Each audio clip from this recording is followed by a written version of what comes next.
We're good. All right. There we go. Well, good morning, everybody. Thank you so much for joining us for this fun little chat on what we are calling the new standard in healthcare. And we're pretty excited to be able to talk to everybody here. And so what I'm going to do is just change my screen view so that we get Ashley and John up here too. And now we should all be able to see everybody here. So hope everyone had a really, really good week. It's finally nice outside, which is exciting. And for the record, Ashley and I tried to ask the teacher to move the lecture outdoors today, like any of us did when we were back in school, but we were shot down. Listen. We'll be outside soon enough, though. Yeah. I think even though we're going to give you guys a lot of information, our one piece of advice for today is get outside. We don't care what you're doing, just get outside. Exactly. Just staring at the sunshine. It's really hard to be like inside looking out. I mean, I have a window right near me and it's just to stare out there and look. All right, so we're going to get everything set up here, but what we are going to do is we are going to, I just want to be able to make sure that on another screen, if anybody has questions, that I can see them. I do see that Vanessa's complaining about bees. So John, you might want to do something about that. No, I don't handle bees. You don't handle bees? Oh, okay. No, it's probably the one thing I don't handle. I'm sure Vanessa can have a list of other things that you're not handling well. I don't know where she is, but you're on your own. That's not very nice. Neither are bees. We're gonna get started here. We're waiting for a couple people to file in, but what we're gonna do today is we are gonna talk a little bit about what we are imagining the new standard in healthcare to be. And I think this is not necessarily a big change from what you've grown to expect from us and seen from us over the years.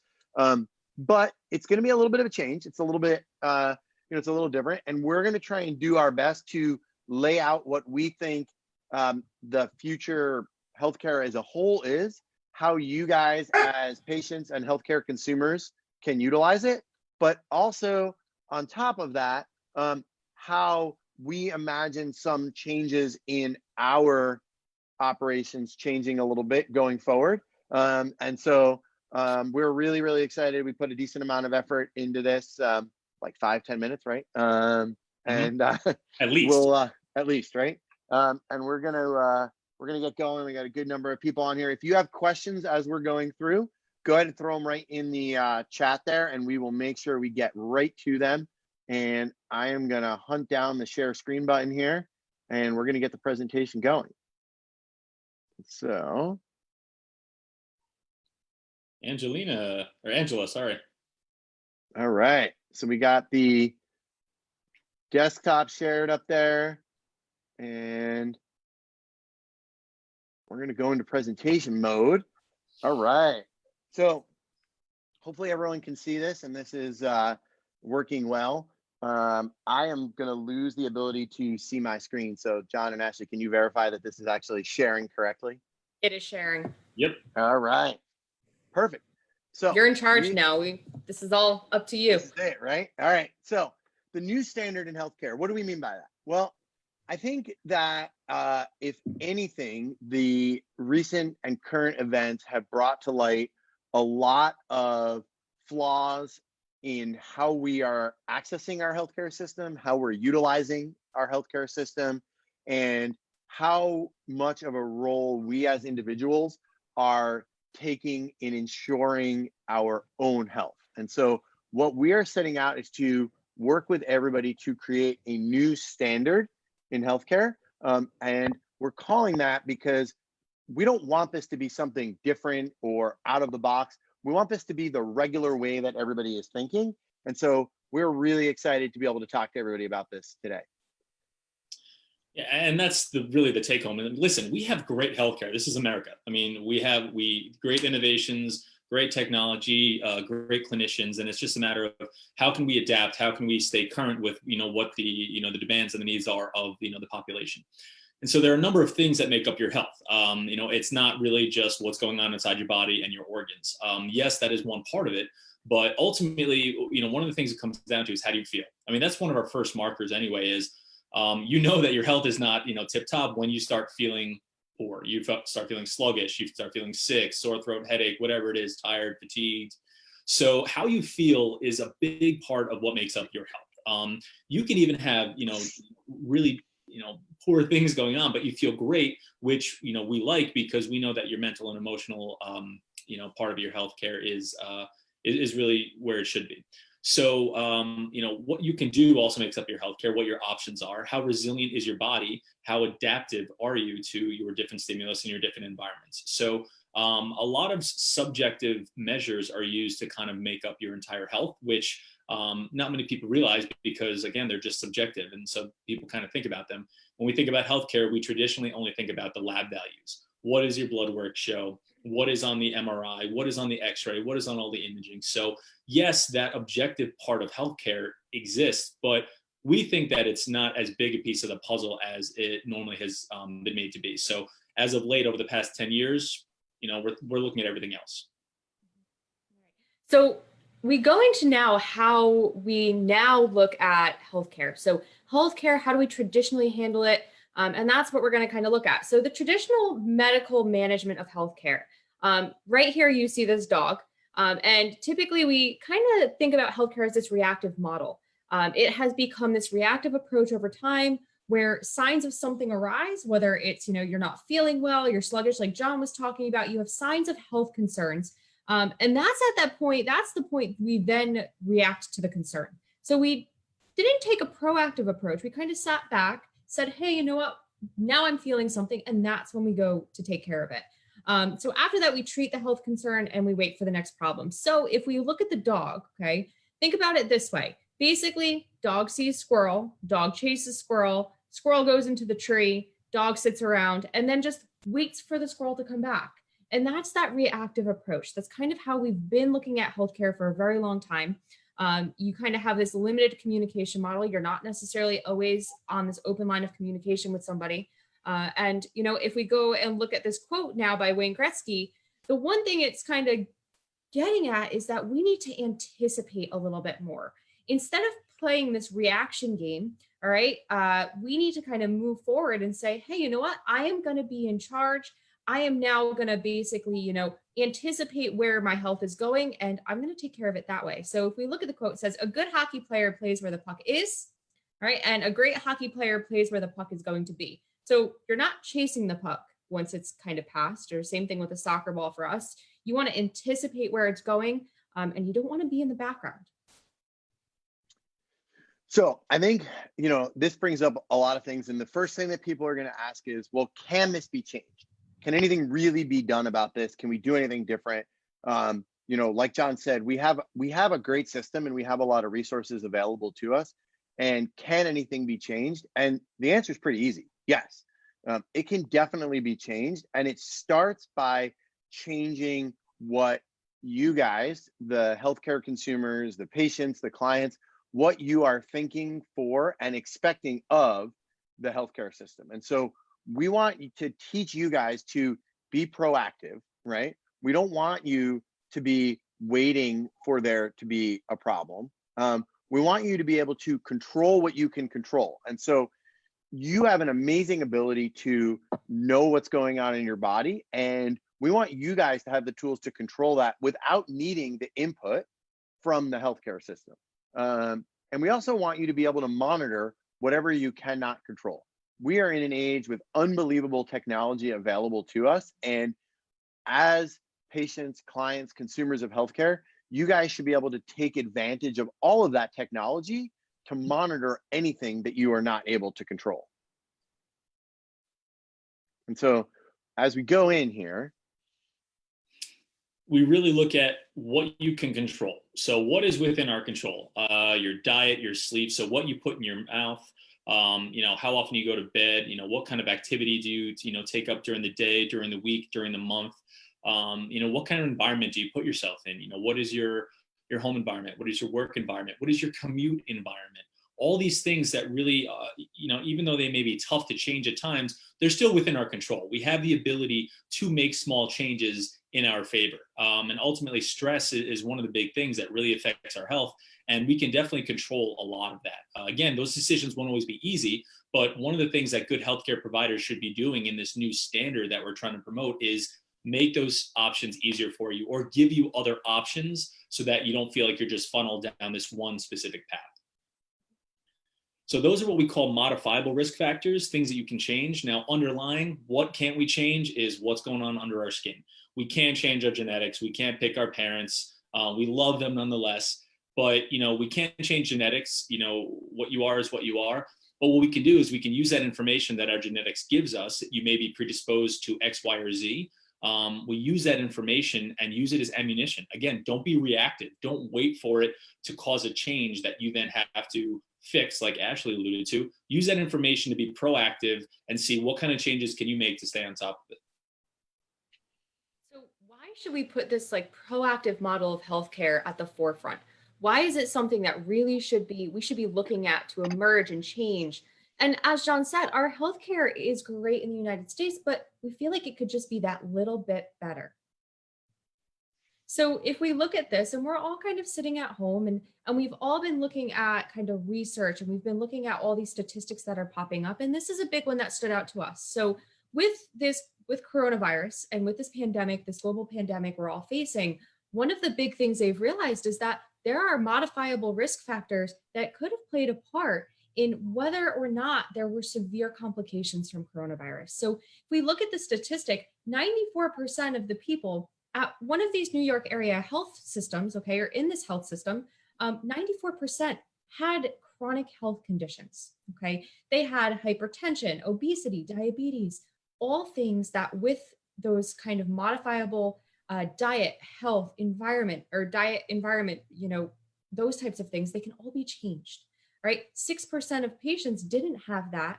And obviously there's always going to be outliers, but why not be in charge of your own health and really change the things that you can, or at least just, work on the things that you can. As John said, it may not always be an easy choice to do, but it could help you in the long run.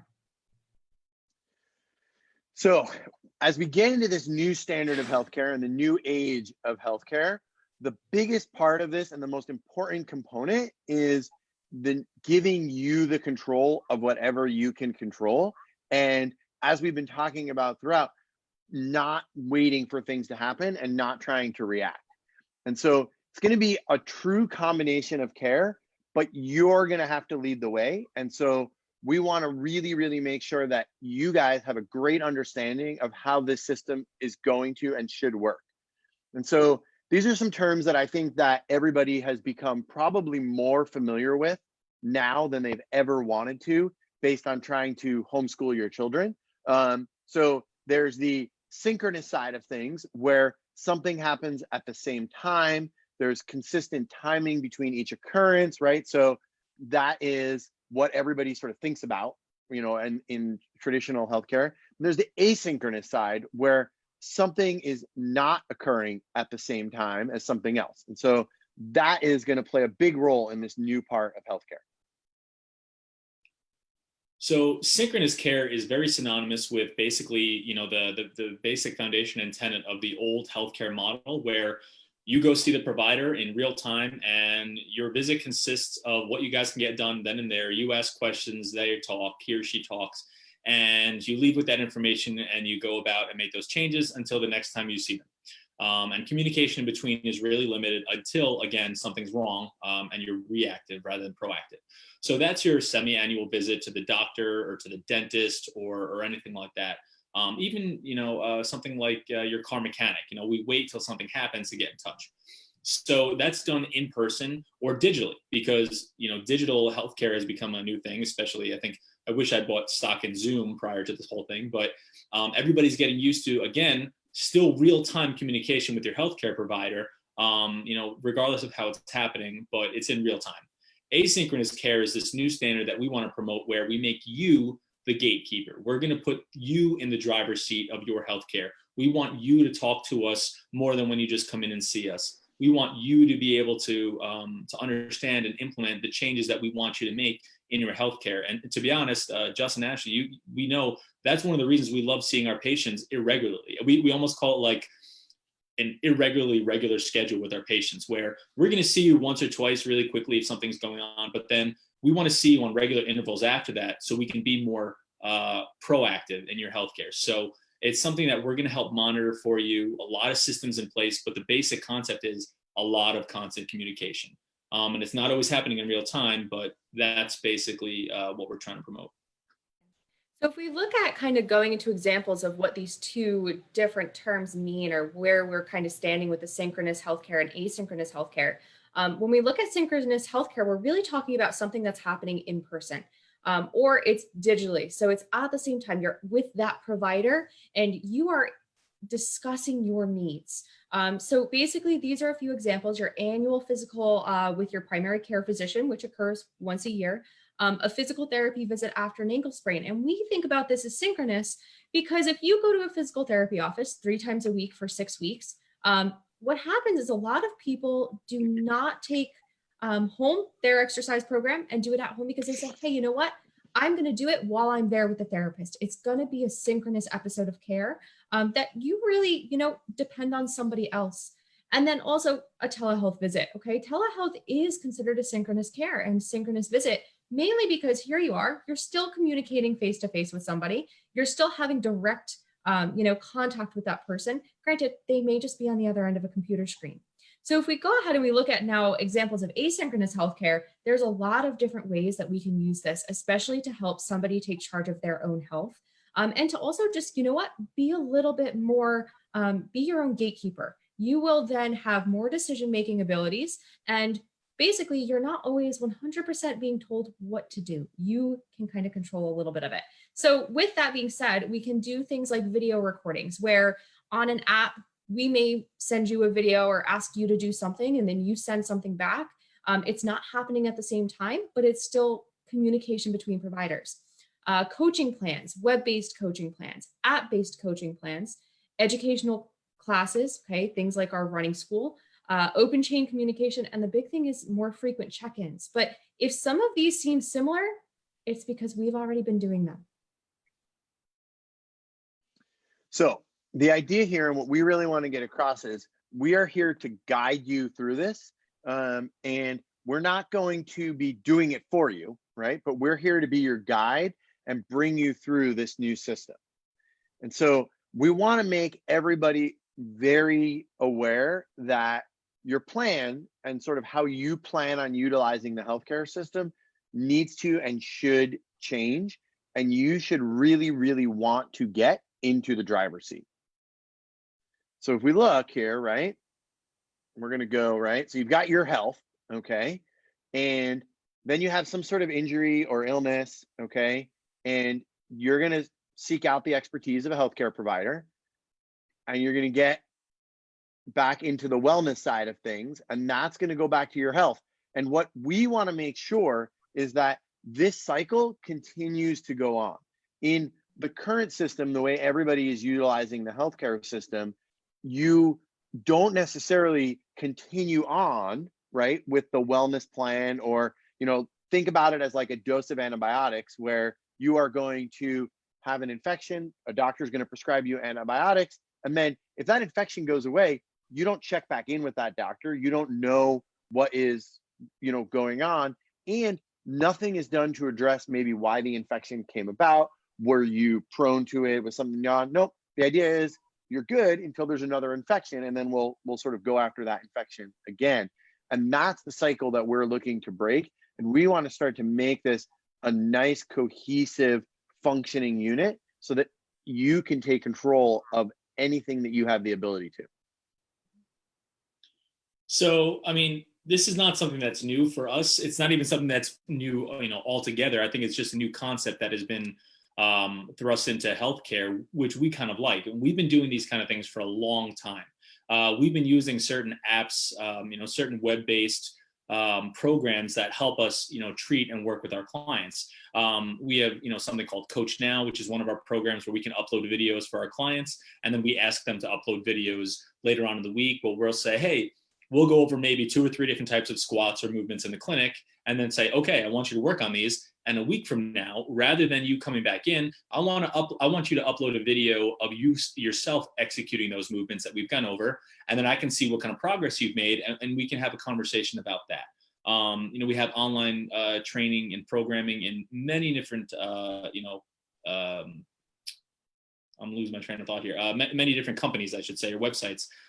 So I think we have, quite a few options at our disposal, but the take home is that this is not something new. This is something we're trying to promote to most of our clients. And most people say, oh, wow, I didn't really think that my, physical therapist would be, giving me a workout routine or a strength training routine.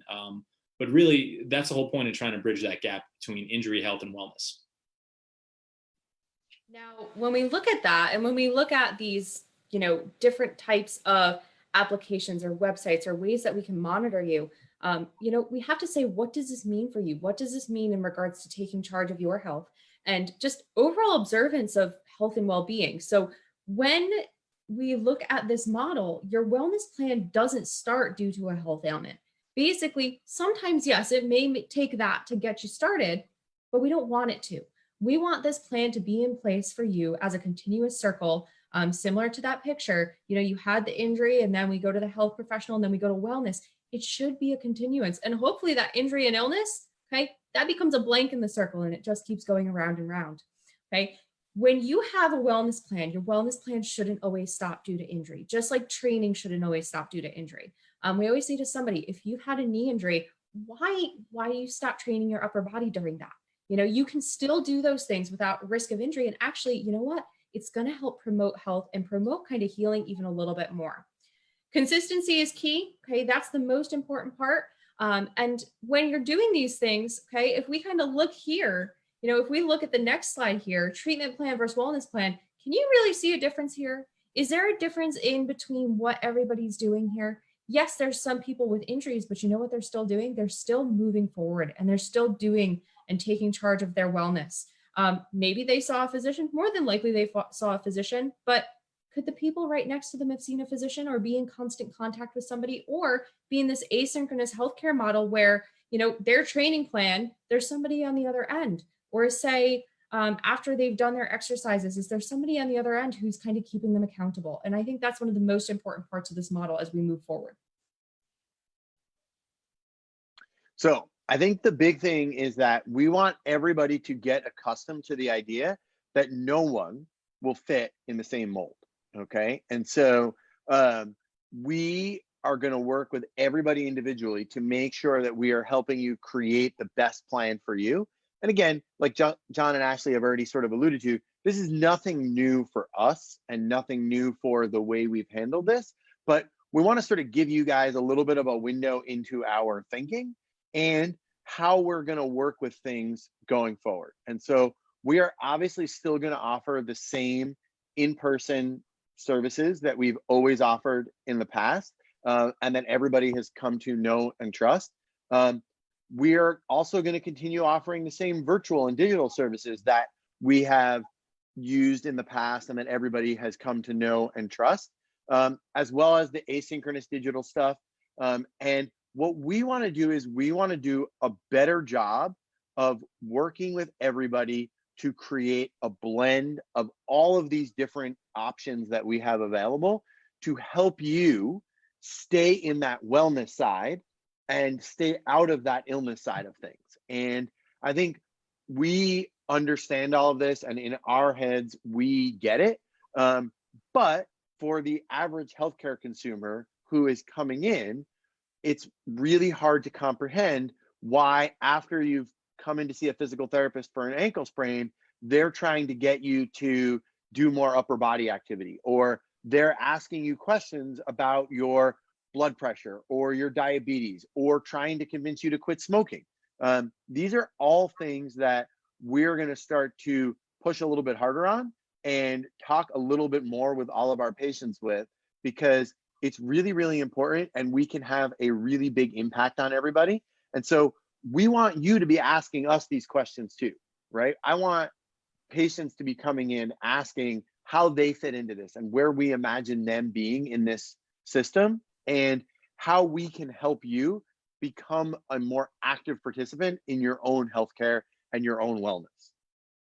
So where do we go from here? Well, I'm going to go upstairs and have lunch in a little while, but where do we go from here, right? Is that we are going to go back on Monday, and we're going to go and do the same thing. We're going to be working with everybody, but you should be able to expect hearing some of these concepts come up in more of your visits a little bit more regularly. You should expect to have us be asking you more about your sleep, about your diet, about all of these different things that we ask on occasion, and we might sort of dance around subjects, and we're going to start to get a little bit more direct with some of this stuff.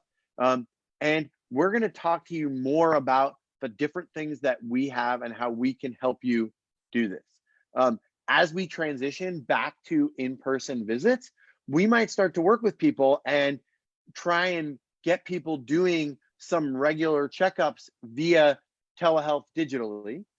We might do some of those checkups via the asynchronous idea, where we might be expecting a more regular email from us, a more regular text message from us, a message in your Coach Now app.